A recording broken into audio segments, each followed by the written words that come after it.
যুদ্ধবিরতি চুক্তি মেনে নিতে হামাসকে শেষবারের মতো সতর্ক করলেন মার্কিন প্রেসিডেন্ট ডোনাল্ড ট্রাম্প। সংঘাত বন্ধে নতুন প্রস্তাবও দিয়েছেন তিনি। রোববার ব্যক্তিগত সামাজিক যোগাযোগ মাধ্যম ট্রুথ সোশ্যালে দেয়া পোস্টে একথা জানান ট্রাম্প। জানান এরই মাঝে যুদ্ধবিরতি চুক্তি নিয়ে তার দেয়া প্রস্তাব মেনে নিয়েছে ইসরায়েল। এবার হামাস যদি রাজি না হয় তবে পরিণতি হবে ভয়াবহ। এ বিষয়ে পরবর্তীতে আর হামাসকে সতর্ক করা হবে না বলেও জানান।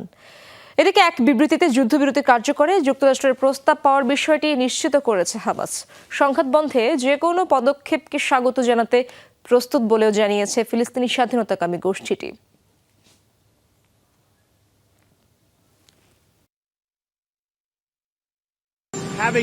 আমরা চেষ্টা করছি জিম্মিদের ফেরাতে, এই পরিস্থিতি শেষ করতে। ২০ জন জিম্মি ও দুর্ভাগ্যজনকভাবে আরও অনেকের মরদেহ রয়েছে যাদের ফেরত চায় পরিবার। কিন্তু ইতিবাচক আলোচনা হয়েছে, ভালো কিছু ঘটতে পারে। আমার মনে হয় খুব শিগগিরই একটি চুক্তি হবে। এটি খুব বড় সংকট এবং আমরা মধ্যপ্রাচ্য, ইসরায়েল ও সবার জন্যই এটা সমাধান করতে চাই। এবার গাজায় যুদ্ধবন্ধের দাবিতে বিশাল বিক্ষোভ হয়েছে বেলজিয়ামে। রাজধানী ব্রাসেলসের রাজপথে নামে হাজার হাজার ফিলিস্তিন সমর্থক। ফিলিস্তিনের পতাকা ও ব্যানার হাতে প্রতিবাদ জানান তারা। এ সময় বেশিরভাগ আন্দোলনকারীর পরনে ছিল লাল ও সবুজ রঙের পোশাক। এ সময় গাজায় ইসরায়েলি আগ্রাসনের বিরুদ্ধে স্লোগান দেয় তারা।